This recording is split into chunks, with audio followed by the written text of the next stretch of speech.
A continuación, la compañera Lisbeth Chavarría, integrante de la Junta Directiva de la Comisión Nacional de Ética y Valores, presentará a nuestro siguiente y último panelista. Muy buen día a todos y todas. Muchas gracias, Silvia. A continuación tendremos la última conferencia de esta mañana, recomendación de la OCDE sobre integridad pública, a cargo del señor Frederick Boyne, quien encabeza el trabajo sobre integridad pública en América Latina y lidera la iniciativa sobre políticas de integridad basadas en lecciones aprendidas de ciencias conductuales de la OCDE. Doctor en economía con más de 15 años de experiencia en el trabajo e investigación sobre corrupción, gobernanza, cambio institucional y reformas del sector público. Antes de ingresar a la OCDE, trabajó como profesor de economía en Colombia y para la cooperación internacional alemana GIZ. También trabajó como consultor independiente para gobiernos e instituciones internacionales como UFOR, PNUD, UNDOC, DEFID y GIZ, donde apoyó reformas anticorrupción en 15 países de América Latina, Europa, África y Asia. Bienvenido, don Frederick. Muy buenos días. Muchas gracias por la introducción y la invitación. Es un gusto poder estar con ustedes hoy.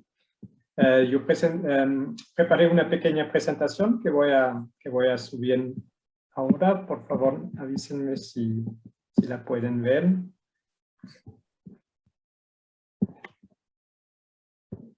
Ya debería estar. El título. ¿Ya se ve? Sí, se ve perfectamente. Perfecto. Bueno, entonces, de nuevo, muchísimas gracias por la invitación. Es un gusto poder compartir nuevamente un evento en Costa Rica, todavía virtual, desafortunadamente, pero tengo la fe que el próximo año a lo mejor sí podré también estar en su lindo país. Entonces, yo hoy voy a hablar un poco sobre la recomendación de la OCDE sobre integridad pública, que cubre muchos aspectos, van a ver, pero voy a profundizar en algunos y, bueno, y estaré pendiente de sus preguntas y, por supuesto, podemos profundizar algunos otros aspectos que a lo mejor les llamaron la atención en la presentación. Primero, muy brevemente sobre la Organización para la Trabajo. Es un país. Es una organización que ya cuenta con 38 países miembros. El último miembro fue Costa Rica, que se unió este año. Es una organización que promueve buenas prácticas en políticas públicas en muchas áreas distintas. Es un foro donde se comparten experiencias, se buscan soluciones a problemas comunes y se especifican estándares internacionales en temas de políticas públicas. Son estándares voluntarios, ¿no? Pero los países que son miembros pues se comprometen a alcanzar esos estándares y siempre seguir mejorando en estas áreas, y van a ver que hay muchos aspectos y por supuesto ningún país es perfecto en todo. O sea, todos los países tienen ciertas debilidades y ciertas fortalezas. Entonces la idea es seguir mejorando. En el área de integridad pública hay 3 estándares que guían nuestro trabajo. El más antiguo de estos 3 es el estándar sobre gestión de conflictos de intereses de 2003. Luego en el 2010, también después a raíz de la crisis financiera en su momento, surgió, o sea, los países decidieron el estándar sobre transparencia en el cabildeo, en el lobby, que de hecho este año se publicó un informe que revisa esta recomendación y especialmente recomienda adaptarlo a los nuevos desafíos que se presentan en este tema. Y en el 2017, por último, es el estándar sobre la integridad pública, que de hecho fue la actualización de la recomendación del 98 sobre ética pública. O sea, se mudaron de ética a integridad entre el 98 y el 2017. Esta recomendación es muy amplia. Es el producto de, como mencioné, la revisión de la recomendación del 98, pero todas las buenas prácticas de los países miembros y además también investigación académica. Pasó también por un proceso participativo en el cual la sociedad en su conjunto podía comentar y eso radicó en este estándar que hoy les voy a presentar con mayor profundidad. Nuestros trabajos en América Latina, por un lado, como vemos el diálogo entre los países, tenemos una red conjunta con el BID sobre integridad pública que reúne los tomadores de decisiones en las distintas áreas relevantes de integridad pública. La próxima reunión tendrá lugar ahora en noviembre. Tenemos una alianza de auditores, es un foro de auditores públicos para auditores públicos a los cuales también están cordialmente invitados si son auditores o si no lo son, pero les interesa el tema. Ahí está el vínculo, el enlace. Luego tenemos varios estudios comparativos y yo voy a citar algunas de los hallazgos y de las recomendaciones que sacamos en este análisis comparativo. Tenemos muchos países, muchos proyectos a nivel país, los estudios de integridad, como por ejemplo ahora en Costa Rica, pero también trabajos más de apoyo técnico en la implementación de políticas más específicas. Bueno, y entonces los estándares también que les voy a presentar ahora. Pero primero, ¿por qué se hace? O sea, ¿por qué es tan relevante la integridad? Y sabemos que la confianza es muy baja en América Latina. De hecho, bajó ya desde la crisis financiera, siguió bajando, en muchos países de la OCDE recuperó mientras tanto, y ahora con la crisis del COVID, pues en América Latina volvió a bajar. Es un gran desafío. Costa Rica no está tan mal, está un poquito mejor que el promedio, por lo menos en estos datos, pero de todas maneras, este dato que refleja la percepción de los ciudadanos si el gobierno o si están gobernados por grupos poderosos en su propio beneficio, con el 76%, es de todas maneras bastante alto. Hay que decir que es una percepción, o sea, no necesariamente refleja la realidad, pero incluso esa percepción es preocupante porque no debiera ser que los ciudadanos piensen que no son gobernados en el interés público, sino en el interés de algunos grupos poderosos. Al mismo tiempo, hay estudios de la OCDE que demostraron que una de las variables, de las determinantes claves para explicar los niveles de confianza es la integridad. Y en el segundo lugar, la apertura. O sea, dos variables que son estrechamente vinculados con el tema de la lucha contra la corrupción, la transparencia, Estado abierto e integridad. Entonces, vale la pena realmente invertir en mejorar la integridad, también en vista a mejorar, a recuperar la confianza pública de los ciudadanos. Entonces, claro, los escándalos de corrupción no contribuyen a fortalecer la confianza, pero ¿cómo luchar efectivamente contra la corrupción? Y ahí me gusta utilizar esta figura de la hidra, se corta una cabeza y vuelven otras más fuertes, porque eso refleja muchas veces la manera como se piensa la anticorrupción. O sea, se piensa en hay que detectar los corruptos y hay que sancionarlos. Es cierto, es muy importante, pero no es todo. O sea, no es suficiente porque uno va siempre corriendo atrás y mientras permanecen las debilidades sistémicas en la administración pública, en la financiación política y en otros aspectos de cómo funciona el Estado, siempre habrá gente que se va a aprovechar de esas debilidades. Entonces, la manera realmente de luchar eficientemente y efectivamente contra la corrupción es detectar esas vulnerabilidades y mejorar los sistemas. Nosotros hablamos de pasar de una cultura de casos reactiva, o sea, pensando en casos específicos, hacia una cultura de integridad que es mucho más proactiva y preventiva. La OCDE, la recomendación de la integridad pública, ofrece esta visión estratégica a los tomadores de decisiones políticas. Porque esa recomendación ofrece una visión estratégica sobre cómo mejorar el sistema como tal. Y ahora voy a explicar un poco más qué se entiende bajo sistema. Pero el enfoque de integridad tiene en cuenta el contexto. O sea, por ejemplo, no estamos recomendando, si han leído la recomendación, verán que no se recomiendan diseños institucionales específicos, sino son objetivos de política pública. Es decir, por ejemplo, se recomienda que debe haber una articulación, una coordinación entre diferentes actores para generar una coherencia en las políticas de integridad, pero en ningún lado se dice cómo se logra.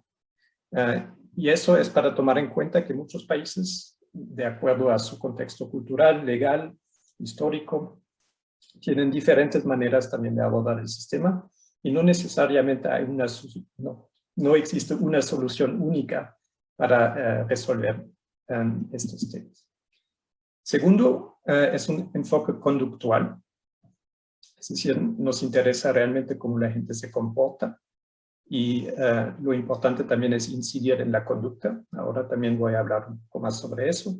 Es enfocado en una gestión de riesgos y se hace mucho énfasis en promover una cultura de integridad en toda la sociedad, también tomando en cuenta que no únicamente se trata del sector público, sino también del sector privado. Y de la sociedad y de los ciudadanos en conjunto. Entonces, para retomar este tema de conductual, yo creo que hay como dos maneras muchas veces de ver la lucha contra la corrupción. Hay un abordaje que yo llamaría cínico, que dice que básicamente se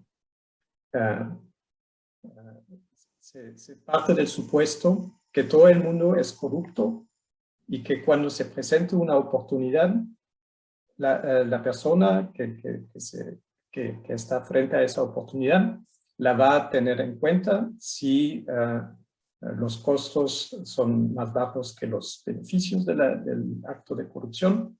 Entonces, básicamente que todo el mundo potencialmente es corrupto. Hay otro enfoque que llamaría ingenuo, que dice, bueno, tenemos un problema de corrupción, entonces hagamos una ley o un código de conducta o una regulación y con esto se resuelve. Pero sabemos también que hay muchas leyes que se quedan en el papel o códigos de conducta o de ética que no se traducen realmente en cambios conductuales. Y eso precisamente es el enfoque conductual. No parte de supuestos, sino observa cómo la gente se comporta realmente. Y hace 2 años sacamos esta publicación, o ya 3 años, sobre la perspectiva conductual y cómo puede ayudar a mejorar las políticas de integridad pública.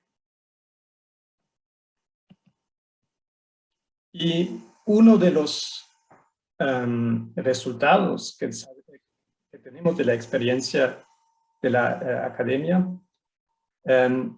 es que la gran mayoría de nosotros especialmente no es este modelo de los corruptos, que aprovecha de cualquier oportunidad. Más bien, la evidencia experimental muestra que la gran mayoría de nosotros sigue una brújula moral, incluso cuando nadie está mirando, o sea, cuando no hay controles. Pero al mismo tiempo también la evidencia experimental muestra que existe una cierta flexibilidad ética. O sea, somos muy buenos en, digamos, disculparnos de algunas pequeñas faltas éticas sin dejar de sentirnos realmente honestos. Son estrategias de racionalización. Nos decimos, me lo merezco, o todo el mundo lo hace, mi jefe ha sido muy malo conmigo, me lo merezco. O sea, este tipo de estrategias cognitivas para racionalizar conductas a lo mejor no tan éticas, es muy típica, es muy humano, y también hay que tenerlo en cuenta. Y si aplicamos esto en, digamos, una organización pública, una entidad pública,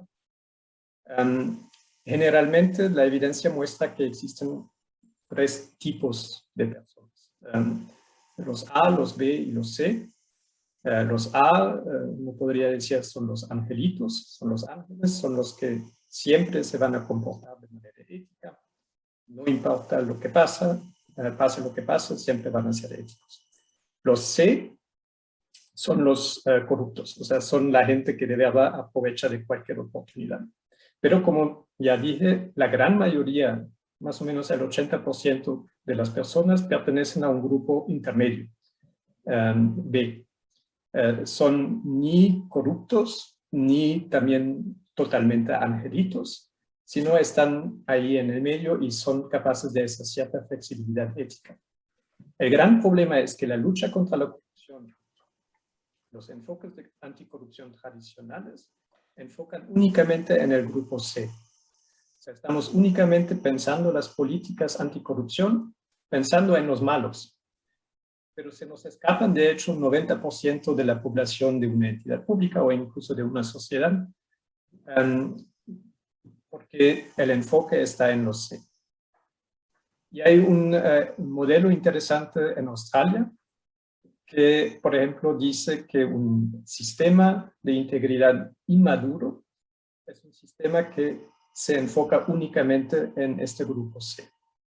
Mientras que un sistema de integridad maduro es uno que también se ocupa de los C, o sea, intenta, por supuesto, detectar y sancionar los casos, pero al mismo tiempo también crea un ambiente en el cual los A y los B pueden ser más visibles, o sea, las buenas prácticas, la gente que hace bien su trabajo sea más visible, para que se generen también dinámicas positivas, donde se apoyan, donde se crea un ambiente de trabajo conducivo a la integridad.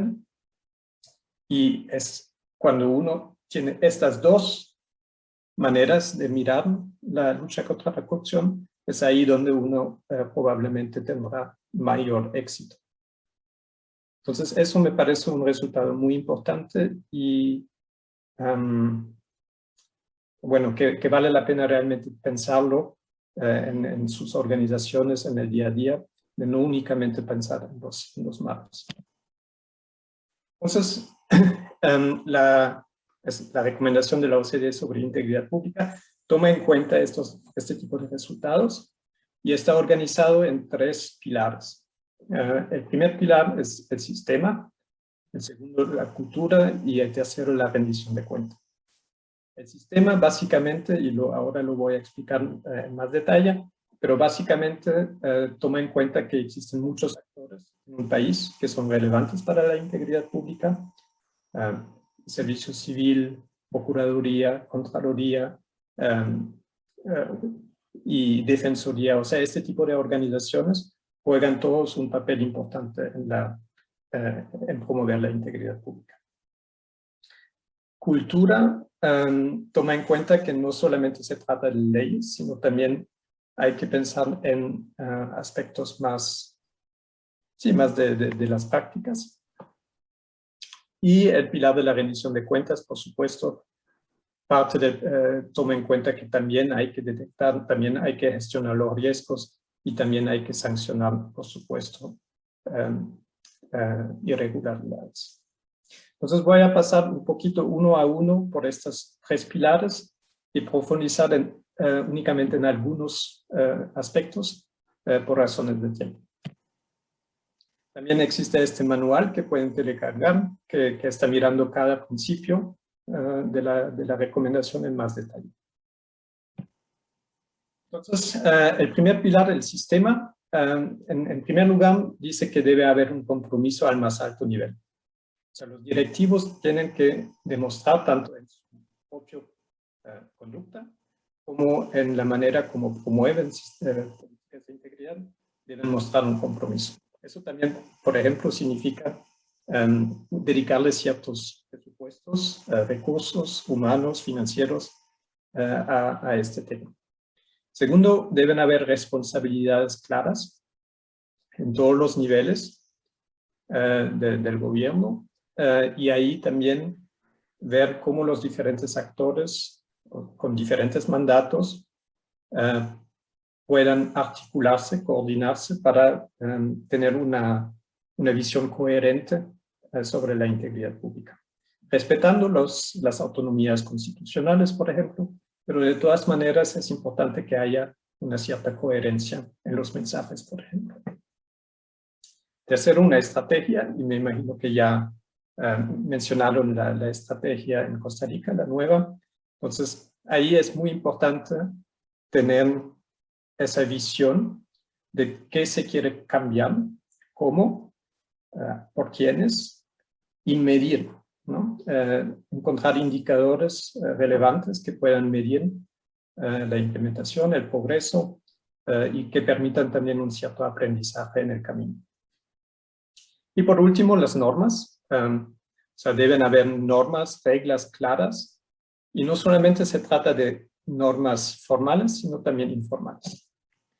Y me gusta este dibujito que muestra un poco el cumplimiento legal es necesario, pero no es suficiente, porque se podría erradicar la corrupción en 2 días simplemente legalizándola, ¿no? O sea, se saca el delito de soborno, por ejemplo, del Código Penal y ya no hay soborno. Por supuesto, no es así, es una exageración, pero eso muestra que hay que ir más allá de las leyes. Entonces también hay que pensar en el tema cultural. Y ahí es la ética que provee una guía muy importante. Por supuesto, la ética no lucha contra la corrupción, pero si uno quiere, de cierta forma, logra establecer una cierta resistencia, resiliencia en los sistemas contra la corrupción. Y la ética es sobre todo muy importante cuando no es muy claro. O sea, las leyes nunca podrán cubrir todos los aspectos. Siempre habrán áreas grises, áreas que no están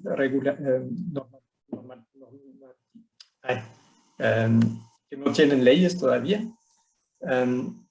Por ejemplo, por cambios también tecnológicos o en la sociedad.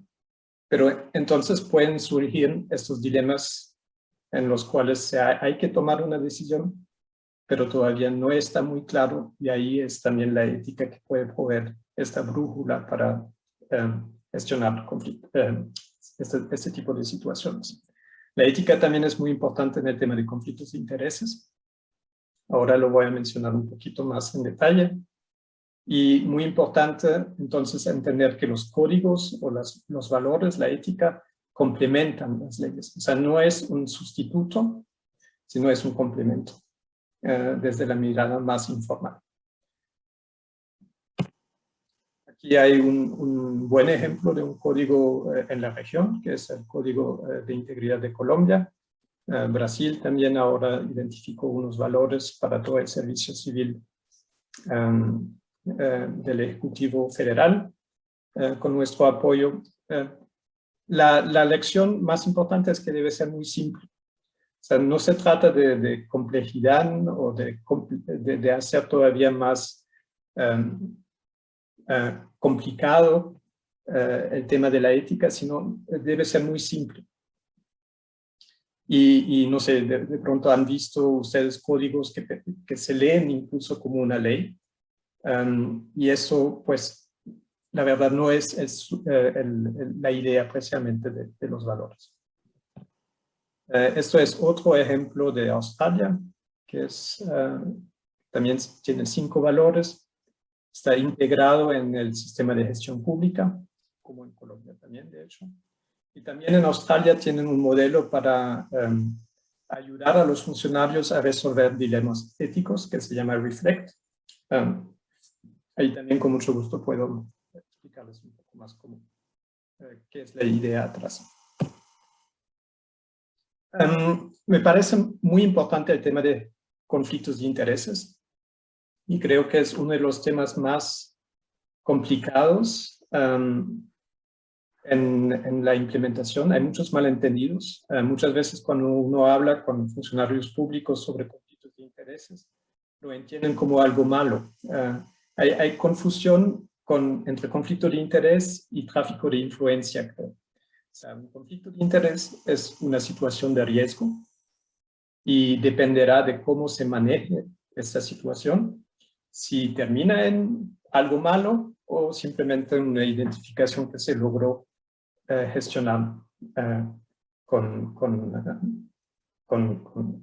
de la manera correcta. Y aquí es muy importante y es claro para mí que es más allá de la ley, porque muchos países, por ejemplo, enfocan el tema de gestión de conflicto de intereses en una regulación y en formularios que hay que rellenar una vez al año, al entrar, al salir o algo así. Pero realmente un conflicto de interés puede surgir en cualquier momento. Por eso es tan importante entender de qué se trata, qué debo hacer, entender, saber cómo identificar un conflicto de interés, tener la voluntad y ser capaz de reportarlo, gestionar la situación correctamente. Y eso no se transmite con una ley, una regulación, y tampoco con un formulario de datos. Hay otro tema que es bajo el tema de responsabilidades. La integridad, por supuesto, es responsabilidad de todos los servidores públicos. Los directivos juegan un papel muy importante y ahora estamos, por ejemplo, trabajando con Brasil en el tema del liderazgo ético. Pero muchos países se dieron cuenta que hay la necesidad de tener actores de integridad dedicados a nivel organizacional, como motorcitos que realmente promueven la integridad al interior. Pueden ser personas, comités, unidades, que estimulan, articulan la integridad adentro, o sea, tienen la función de un poco de cumplimiento público y brindan orientación en preguntas sobre integridad pública. Entonces aquí hay unos ejemplos de Alemania, Italia, Austria y Francia.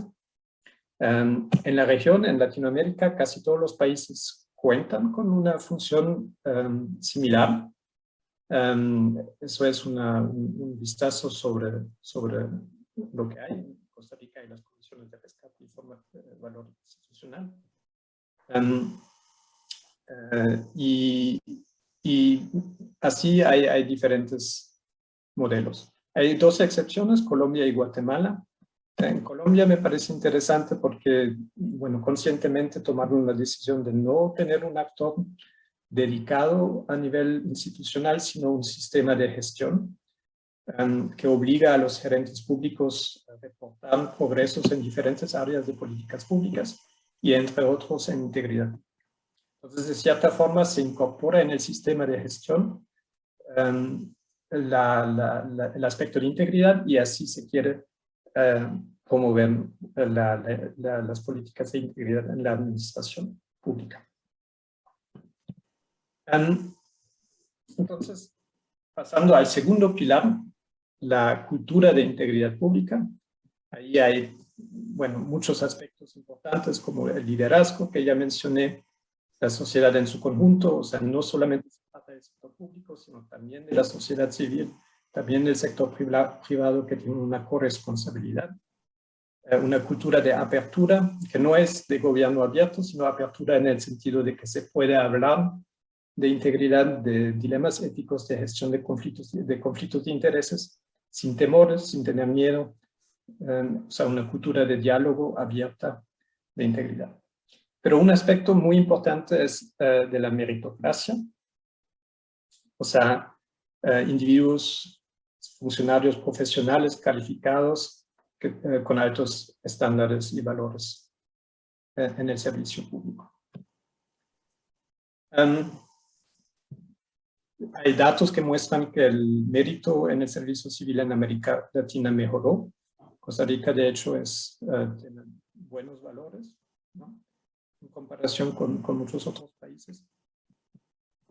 Y el mérito reduce los riesgos de corrupción por varias razones.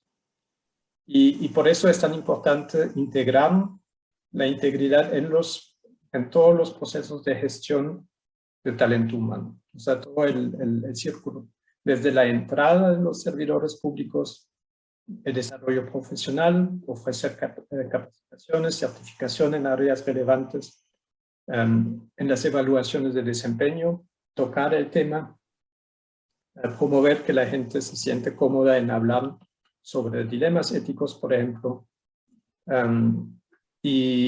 bueno, también al salir del servicio público también debe haber claridad, por ejemplo, en el tema de puerta giratoria y conflictos de intereses post-empleo. O sea, en todas estas fases se puede integrar la perspectiva de integridad para fortalecer un ambiente, pues, que previene la corrupción. Segundo, por supuesto, un sistema basado en mérito reduce las oportunidades de patronazgo y nepotismo. Y también es el fundamento realmente para desarrollar una cultura de integridad organizacional. Y eso es un problema en muchos países de la región donde vemos una alta rotación de personal, que hace muy difícil construir una cultura organizacional si hay una alta rotación, contratos de 3, 4 meses en algunos países. Ahí es muy difícil que la gente desarrolle realmente una lealtad hacia el servicio civil, hacia el interés público, sino más bien pues al jefe o a la persona que apoyó el ingreso, ¿no?, al contrato. Entonces, eso es un tema fundamental que todavía hay que fortalecer mucho. Por ejemplo, hay datos que muestran que hay un alto nivel de politización en la región. Ya mencioné el tema de rotación de personal. Y bueno, con el COVID-19 también hay unos desafíos que aumentaron todavía más en este tema. En la rendición de cuentas, realmente el fundamento de una gestión eficiente y efectiva de riesgos es clave, porque precisamente permite unas respuestas a medida, ¿no?, de acuerdo a los riesgos. Por supuesto, las sanciones, la supervisión, por ejemplo, el control externo de las contralorías y la participación ciudadano y de todas las partes interesadas en las políticas públicas. Es ahí también donde tratamos el tema de cabildeo y de financiamiento político, que son maneras de influenciar decisiones políticas, ¿no? ¿Por qué es tan clave el tema de gestión de riesgos? Quiero profundizar un poquito y con esto ya voy a terminar. Hay muchas metodologías sobre cómo gestionar riesgos de integridad. Muchos se parecen bastante. Y realmente, otra vez, no es realmente la metodología sino cómo se aplica. Y aquí vemos también muchos desafíos comunes en la región. Por ejemplo, se confunde el riesgo de la corrupción con tener corrupción.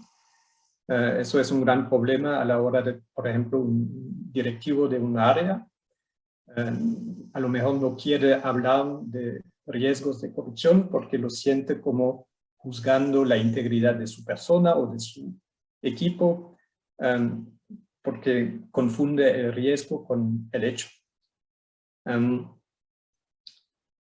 También ahí a veces requerir que los mapas de riesgos sean públicos también puede ser contraproducente porque a lo mejor los gerentes públicos no quieren ver publicados los riesgos que identifican y entonces también van a pues, no ser tan honestos o tan abiertos a la hora de identificar los riesgos. Muchas veces también hay desconocimiento, se desconocen las diferentes prácticas de fraude y corrupción y entonces no se identifican prácticas que no se conocen. También es muy importante que sean los gerentes públicos, los dueños del riesgo, que identifiquen los riesgos y no, por ejemplo, la auditoría interna. Ellos pueden a lo mejor apoyar, pero realmente el proceso debe ser en los gerentes, en la primera línea de defensa. También hay unos sesgos cognitivos que pueden ser pues un impedimento para identificar y asesorar correctamente los riesgos. Y otra debilidad que vemos en muchos países es que hay una desconexión entre la gestión de riesgos y la gestión pública. O sea, incluso si se hace un buen diagnóstico de riesgos, esto muchas veces no se usa luego para adaptar o para cambiar las prácticas y las políticas públicas en cuestión. Otra herramienta que cada vez más se usa es el uso de datos administrativos para complementar el juicio humano en la identificación de riesgos. Yo creo que realmente nunca lo va a sustituir, pero sí puede ayudar mucho en mejorar la gestión de riesgos de integridad. Bueno, en el estudio de la OCDE sobre integridad pública en Costa Rica está mirando 5 temas en particular de los que mencioné. Los arreglos institucionales, o sea, como la gobernanza del sistema, los diferentes actores, cómo se coordinan, la estrategia, las políticas de gestión de conflictos de intereses, el tema de cabildeo y del régimen disciplinario. En todos los capítulos, por supuesto, se mira el tema de cultura y de capacitación. Y el objetivo realmente, como en todos nuestros trabajos, es por un lado diagnosticar, pero ahí muchas veces ustedes ya conocen las debilidades y por eso en los informes nos enfocamos mucho en las recomendaciones, ¿no? Poner recomendaciones relevantes, concretas y factibles. Bueno, con esto termino. Espero que haya sido interesante y quedo pendiente de sus preguntas y observaciones. Don Frederick, muchas gracias de parte de la Comisión Nacional de Ética y Valores por su participación, por su excelente presentación. Aprovecho en este espacio para recordarles a todas las personas participantes realizar sus consultas mediante el chat de este seminario. Los dejo con don Rafael León, quien procederá a dar lectura de las preguntas señaladas en el chat para que posteriormente don Frederick pueda dar respuesta a las mismas. Buenos días, buenas tardes. Quería hacer un reconocimiento para Frederick. Yo sé que la gente no sabe, pero venció vientos y mareas para poder estar hoy con nosotros, así que muy agradecidos por todo el esfuerzo. Tenemos varias consultas. Bueno, lo primero es que piden si puedes compartir la presentación sin ningún compromiso para hacerla llegar a las personas participantes. Nos consultan sobre la relación entre los conceptos de integridad y ética. Bueno, pensaba hacerte todas las preguntas, o no sé si quieres, vamos una por una. Las hago, ok. ¿Qué pensás de la rotación de personal en los cargos públicos? O sea, que los cargos públicos sean rotativos como una medida para prevenir la corrupción y si se ve como algo factible para aplicar en Costa Rica. ¿Cómo aumentar la ética en las organizaciones? ¿Qué se puede hacer? ¿Y cuál sería el rol de las comisiones de ética y valores en el caso de Costa Rica para esto? Y tenemos, si ves factible la evaluación de las personas en temas éticos, si se puede hacer. Y voy a hacerte de una vez las que me llegaron de último minuto. Siempre hay personas que dicen este es el momento. Si puedes ampliar detalles de los sistemas de integridad en Francia, Italia, Alemania. Dice que lo dijiste muy rápido. Si puedes hablar un poco más del tema.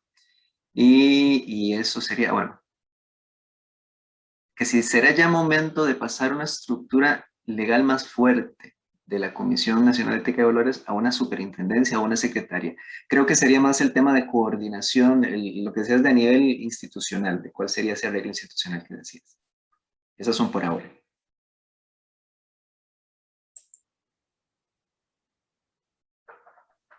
Bueno, muchísimas gracias. Muchas preguntas y muy buenas preguntas. Algunas no tan fáciles de responder. Voy en orden. Si se me olvida alguna, por favor, o tú, Rafael, ¿no? Me dices si ya, ¿no? Pero se te olvidó mencionar eso.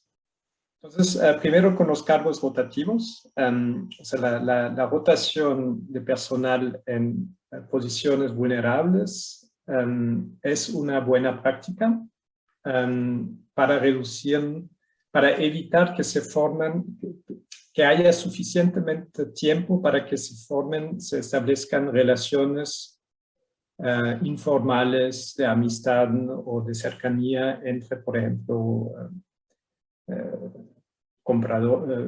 vendedores, proveedores de bienes o servicios, por ejemplo, y los compradores, los servidores públicos que compran, por ejemplo.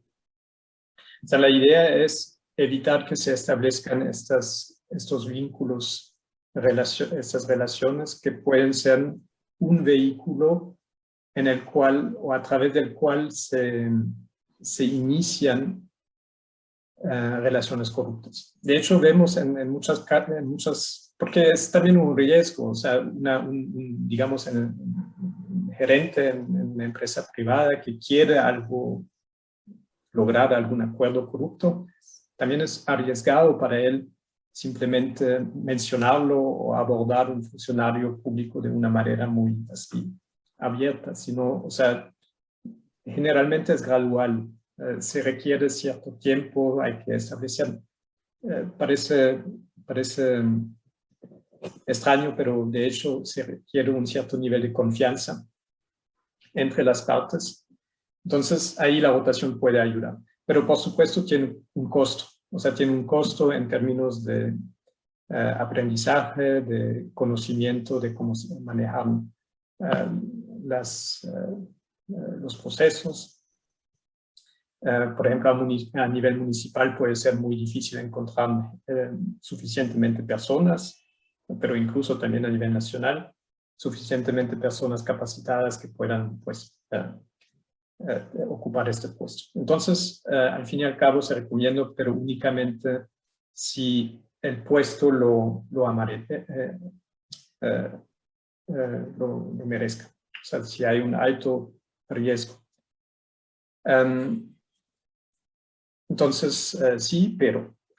Segundo, cómo aumentar la ética y el rol de las comisiones.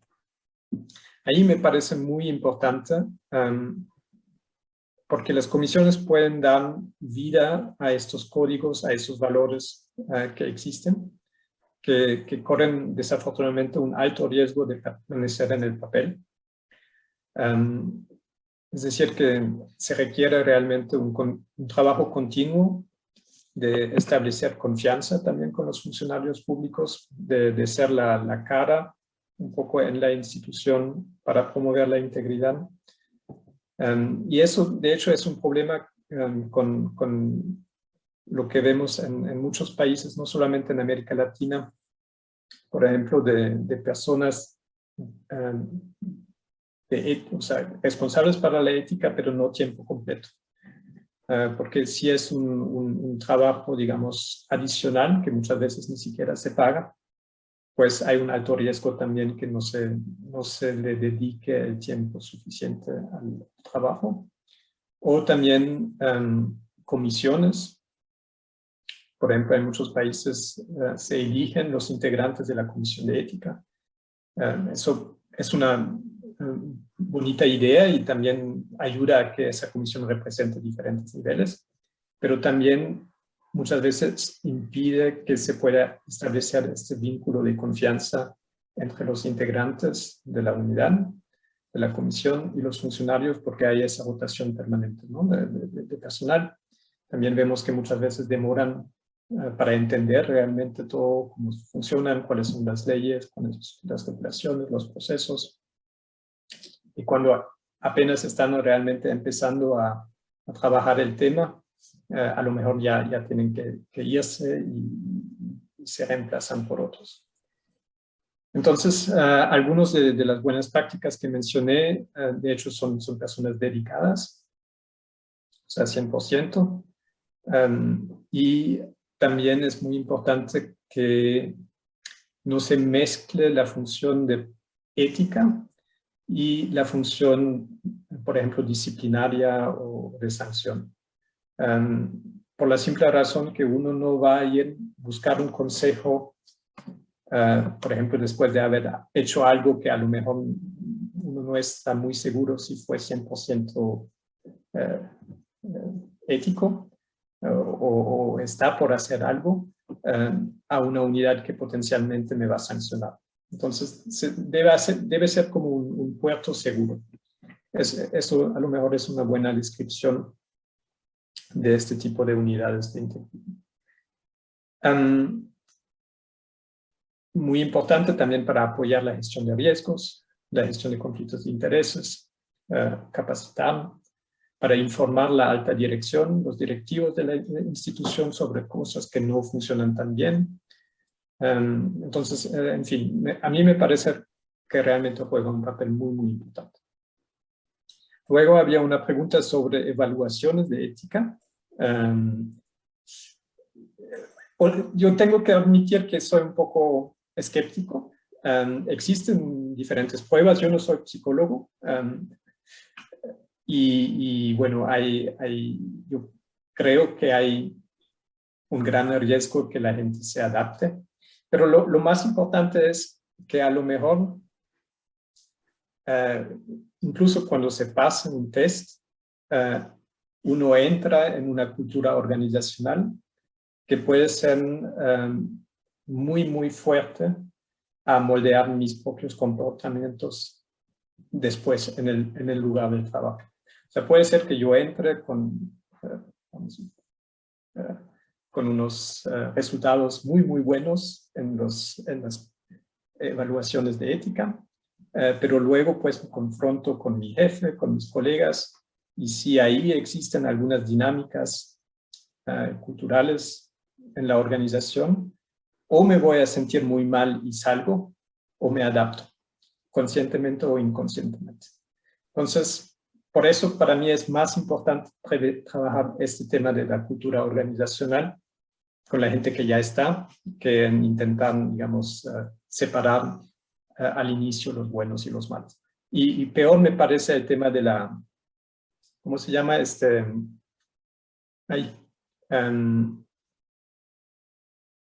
Donde, como en las películas ahí de los espías, Rafael, ¿cómo se llama? ¿El psicómetro? No, donde te detectan las mentiras. Ah, sí. No me acuerdo cómo se llama. Pero sí, el detector de mentiras, digámoslo así en general. Algo así, sí. Porque en algunos países escuché que se recomienda usar esto para los funcionarios públicos. Realmente me parece terrible porque precisamente transmite el mensaje que todos los funcionarios son básicamente corruptos hasta que no se comprueba lo contrario. Y para mí debería ser exactamente lo contrario. Se debiera suponer que todos son humanos y personas que quieren hacer su trabajo bien e implementar ciertos controles eficientes para reducir los riesgos. El tema de coordinación. Bueno, ahí hay coordinación interna en una organización entre diferentes unidades, ¿no? Entre recursos humanos, disciplinario, lo mejor comités, ahí hay diferentes mecanismos, o una coordinación a nivel nacional. Ahí hay algunos países que tienen unos mecanismos muy formales, donde, por ejemplo, en Colombia, que tiene una Comisión Nacional de Moralización, se llama, o en Perú, también una comisión de alto nivel anticorrupción, donde todos los actores están alrededor de la mesa Me parece la idea es muy buena. Muchas veces, bueno, hay desafíos en la realización, en la implementación, pero ayuda en guiar, ¿no? Un diálogo sobre políticas de integridad. Bueno, yo creo que ya hablé mucho. A lo mejor hay otras preguntas también. Sí, no se ha hablado mucho, pero sí han llegado nuevas preguntas. Me aclaran que era polígrafo, la palabra que andabas buscando, Polígrafo. detector de mentiras. No fui buen asesor yo en ese momento. Bueno, te leo las que siguen. ¿Se ha pensado en analizar la relación entre la gestión ética y la transparencia entendida como gobierno abierto? ¿Qué opinión te merece la existencia de oficiales o comités que asesoren a los empleados en dudas sobre el código de ética? O sea, para análisis del código de consultas, pues, ¿cómo estandarizar las respuestas? La que sigue, me decís si son muchas para darte tiempo, ¿verdad? ¿Se aplica una evaluación de desempeño a los altos jerarcas de gobierno en los países de la OCDE o en cargos de confianza? Sería más personal. Vamos a ver. Estas ya son opiniones. A ver si nos queda alguna otra. Bueno, esas por ahora. Cualquier cosa conversamos luego si aparecen. Yo creo que la segunda no la entendí muy bien, pero voy a responder primero la transparencia o la diferencia, digamos, entre gobierno abierto y integridad pública. Claramente son áreas muy vecinas, muy similares, pero el gobierno abierto busca hacia afuera, o sea, busca transparentar, por ejemplo, procesos, busca la participación de los ciudadanos en las políticas públicas, y entonces es de cierta forma al mismo tiempo más amplio y más estrecho. O sea, el gobierno abierto es importante para políticas de medio ambiente, de género, de salud, muchos temas. Para luchar contra la corrupción, tiene, por supuesto, la transparencia y la participación unos efectos. Pero me parece que no se puede limitar a esto. Primero porque me parece que no es, por ejemplo, tarea realmente de los ciudadanos, por ejemplo, no sé, detectar prácticas corruptas o algo así en los datos después de regresar al trabajo. Uno tiene otras cosas que hacer. O sea, esta idea de tener miles de auditores ciudadanos me parece un poco ingenua, de cierta forma. Y también creo que no es principalmente su tarea. Ellos delegan el gobierno cuando eligen un gobierno, pero el gobierno tiene también que tener sus propios gestión de riesgos y sus propios controles internos y externos como la Contraloría. Entonces se complementan mucho, gobierno abierto e integridad, pero no son exactamente lo mismo. La segunda era con los cargos de confianza, ¿no? Sí. Bueno, era parte de la primera, sí. Bueno, más bien esa es la tercera. Que si se hace o se aplica evaluación de desempeño a altos jerarcas o cargos de confianza por parte de los países que están dentro de la OCDE. Bueno, yo no soy experto en el tema de servicio público, pero sí tengo entendido que hay evaluaciones de desempeño. Es cierto también que en el sector público es más complicado, a lo mejor que en el sector privado, medir productividad y desempeño por falta muchas veces de indicadores o maneras de medir de manera muy clara. No es como ventas en una empresa, pero sí hay evaluaciones de desempeño y son muy importantes estos momentos de hablar sobre lo que se ha hecho, lo que se logró, cuáles han sido los desafíos, porque eso es también el momento en el cual se pueden mejorar y ver qué se puede hacer diferente. Pero no tengo estadísticas ahora sobre cuántos países tienen hasta qué nivel o qué tipo de evaluaciones de desempeño se hacen. Muy bien, no, gracias. La pregunta que me quedó en el medio es el tema, interpreto también yo la pregunta, es que existan oficiales o comités o comisiones que reciban consultas preventivas de cómo interpretar esas zonas grises que hablabas vos, de los códigos de ética o de la conducta.